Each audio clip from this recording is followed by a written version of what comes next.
at the beginning of this new week, we're also beginning the shilling of a new spec. Because in the talks of becoming or being a meta spec for the first season of the Midnight expansion soon to come, we have had this carousel of potentially strong specs ever since the alpha and then the beta came along. Last time, a few days ago, we talked about one of them, which was Demonology Warlock, for example, just recently fresh off the nerfs they received. Another pretty funny carousel we have had in the past couple of months was for tanks, because we started pointing out that Blood Death Knight was the strongest tank coming into the beta. And then it was Giga nerfed, and Vengeance Demon Hunter took over, so we covered Vengeance Demon Hunter because it was the strongest tank. Hold on, they fixed, buffed and improved Prot Paladin, and now Prot Paladin is looking extremely strong and very highly played in the beta, but hold on. Because something else has been going down in the beta, so it's now time to focus on a different thing. The different thing we are focusing on is that if you take all of the tanks together, right? You mesh them together, whatever color comes out of it, and then you compare them to Brewmaster Monk.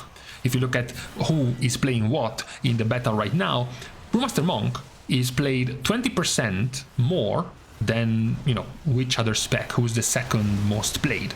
Well, no, Brewmaster Monk is played 20% more than every single other tank combined.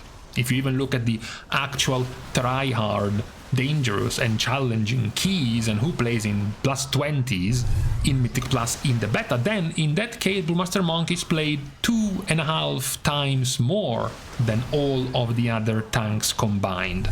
It is a very large gap. For example, we have been mentioning how strong Restoration Druid is, how they are the prime target for being the meta healer in Mythic Plus, and the gap that Brewmaster has right now is pretty much similar with the gap that Restoration Druid has. This is a momentous occasion because this level of dominance, for example, Brewmaster Monk basically never had. This would be the first time, if this comes out to be, it would be the first time Brewmaster is really the meta tank in Mythic Plus. We would have to drag ourselves all the way back to BFA, Season 3 of BFA, to see Brewmaster Monk actually the leading tank in Mythic Plus. But even in that season, as you can see, it's not that they were absolutely dominating. Right? When you look at this sort of popularity they had in Season 3, if you put Paladin and Warrior together, for example, they were already played more than Brewmaster. It's a different kind of dominance, even in that expansion, even in BFA, when you compare it with Season 1, which was Blood DK season, and then you compare it with Season 2, which was Prot Warrior season, as well as Season 4, which was also Prot Warrior season. That's how dominance would look like for a tank. So Brewmaster has not exactly been one of the popular tanks in Mythic Plus basically since forever. So it's pretty interesting and curious that we might get the first season for the first time of Brewmaster being strong now in Midnight. Brewmaster has received many positive QOLs over time throughout the beta. They have lost a few things to sort of be regretful for, part of the pruning. They have lost a couple of things like Diffuse Magic, your extra defensive cooldown, magically themed, is now pseudo cooked into your Fortifying Brew.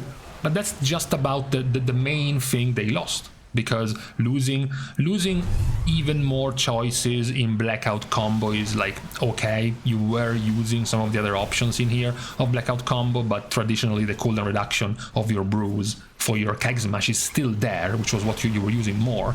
Ultimately, still what you lost more were your cooldowns. So not really part of your rotation, your Weapons of Order, for example, being gone, but pretty much if you were to compare at this point last expansion, the war within Brewmaster Monk, with a newer Brewmaster Monk, you would see that while not in the frequency of the casts, because the casts per minute and your rotation is changing, but at the very least the buttons are all the same, with the exception of the one pruned button, which was Rising Sun Kick.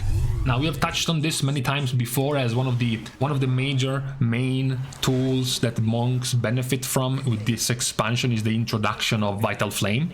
Essentially 50% lifesteal on your fire or nature damage. This is very, very powerful for Brewmaster Monk. Blizzard went in to add some more extra flavor of fire damage in your toolkit, with new talents being added, for example.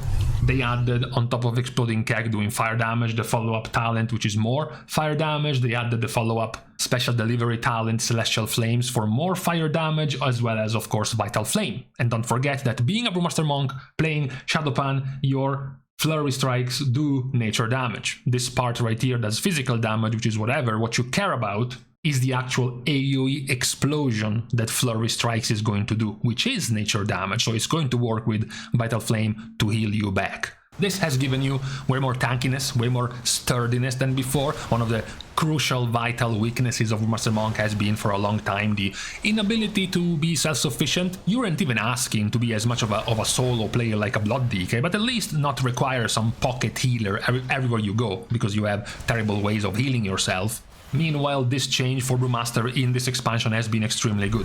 The Vital Flame, self-healing passive, which is like 20 to 25% of your own healing coming in now, as well as your Apex talent, your Refreshing Drink talent, which is not as powerful as you would look from these bars, because this Refreshing Drink Apex talent effect also works on your party, so only about half of this bar is actually healing yourself, the rest is going off on your other party members, but it's still an extra that you didn't have before for more self-healing. But this still works more, because more self-healing obviously scales even more the value of Celestial Fortune.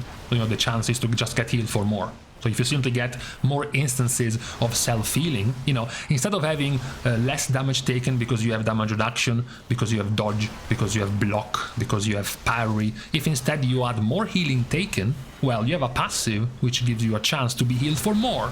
So if you keep adding more defensives to Brewmaster in the form of healing, then your Celestial Fortune passive gets more and more value, which is what Brewmaster is getting in this expansion. So in terms of defensiveness, when it comes to being self-sufficient, there have been massive improvements for the spec. There is also, for the ones who were slightly afraid of playing Brewmaster, maybe not afraid, but, confused, sort of not really feeling in sync with the spec when they used to play spec like Prot Warrior or Guardian Druid, even Prot Paladin. They are much more straightforward specs, right? Brewmaster was always this kind of weird thing where you had stagger, you had to understand when to use stagger, and then you have multiple tools to reduce the cooldown of your brews, to reduce your stagger, you have multiple combo tools to work with. So it has been simplified, as mentioned, with the pruning, taking away a couple of your buttons, your big cooldown buttons being removed, like Weapons of Order, Dampen Harm or Diffuse Magic, but also extra fluff in your rotation, like Rising Sun Kick going away, as well as less complexity in Blackout Combo. Now it's much more straightforward, just most of the time really use it to get cooldown reduction on your brews. You still technically can get to have it even easier because of Press the Advantage as the option with Blackout Combo.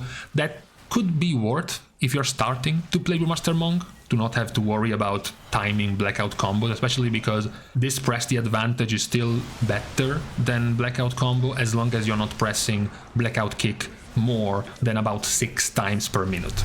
Now, most monks will be pressing Blackout Combo more than 6 times per minute, but if you're not, Press the Advantage is still a serviceable talent. But talking about the rotation itself, what has made everything much more smooth for Brewmaster and rather more simple in terms of your rotation is how often now the extra cooldown reduction and the availability of your Keg Smash. Now, for a while, in the past few seasons, there have been times, including this last one in the War Within, where Brewmaster monks abandoned Breath of Fire. So the entire left line of talents around Breath of Fire went away in the meta. This, however, now is completely impossible. It's impossible because Vital Flame is too strong, you want the self-healing of fire damage, all of this is fire damage, so obviously you want to stay now playing with Breath of Fire again, and obviously benefit more fire damage because of the self-healing. So things like resetting the cooldown of Breath of Fire, right, is much more valuable than making your Keg Smash do 20% more damage to targets affected by Breath of Fire. Because this doesn't do fire damage. This does do fire damage because it resets Breath of Fire, which works with your Vital Flame self-healing. Now, what also comes in this first season that also helps you a lot, this change, as we mentioned before, in your rotation. If you look at the old casts per minute in the War Within, you can see that Tiger Pound and Blackout Kick are much higher. That's because you had less availability of Keg Smash and as a result also of Breath of Fire, so you weren't casting them nearly as much. You were using the fluff, the filler, Tiger Palm and Blackout Kick way more often. Now though, it speeds up. You get sped up because while you still have the other usual tools to reduce the cooldown, for example, of your Brood and Keg Smash, what comes in as a newer addition is your Apex talents. The particular one is the rank 2, gaining an empty barrel from drinking your brews. You have a 1 chance in 5 to get this empty barrel. When you gain this empty barrel, you reset the cooldown of Keg Smash. And obviously, because you're already playing with Keg Smash resetting the cooldown of Breath of Fire, then you also reset the cooldown of Breath of Fire.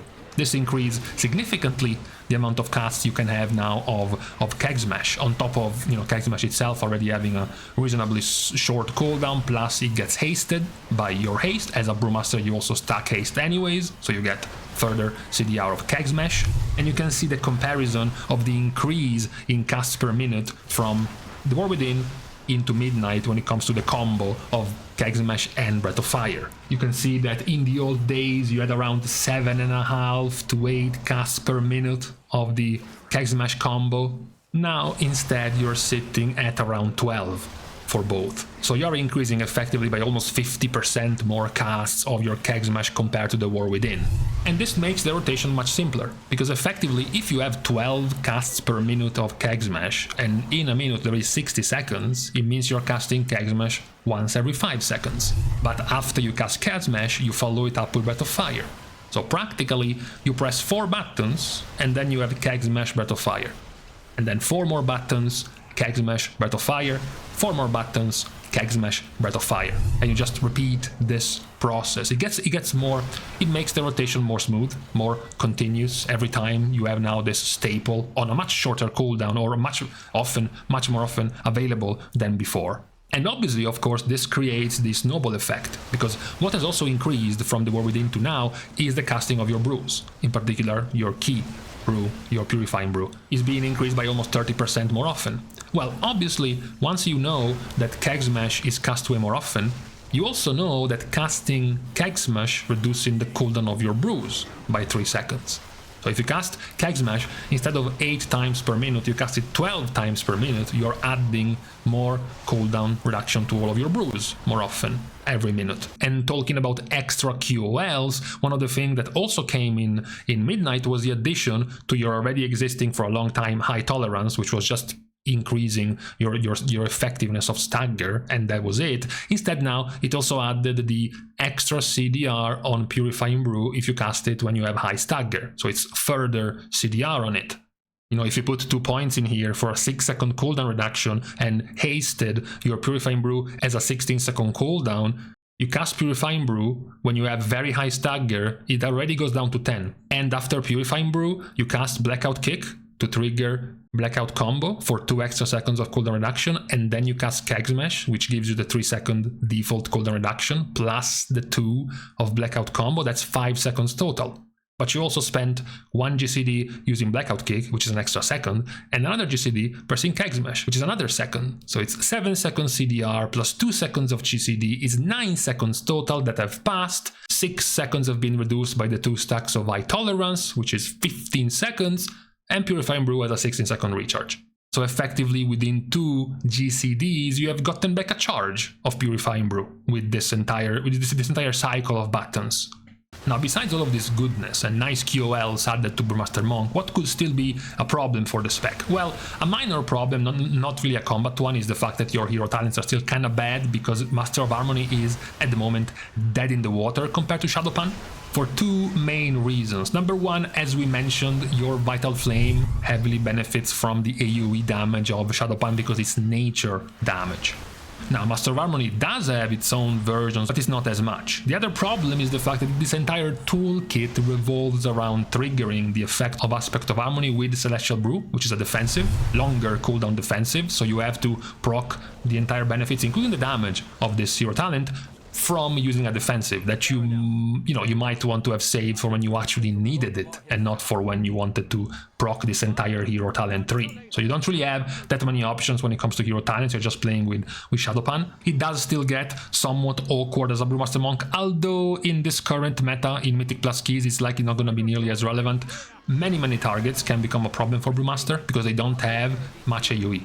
basically. They have, as we mentioned, they have the consistent stream of the combo of 3 to 4 buttons and then Keg Smash and Breath of Fire, but the range of these buttons is not very large. You don't hit too many enemies. It's a pretty narrow cone of Breath of Fire and AoE of Keg Smash. When you have to group up, for example, 2 or 3 packs together as a Brewmaster, you don't have much. You can't afford to throw one Keg Smash to one group and then Breath of Fire the second group, Keg Smash again the third group, and try to Breath of Fire them as they all come together. It gets kinda awkward as a tank to try to group mobs together with not too many AoE tools.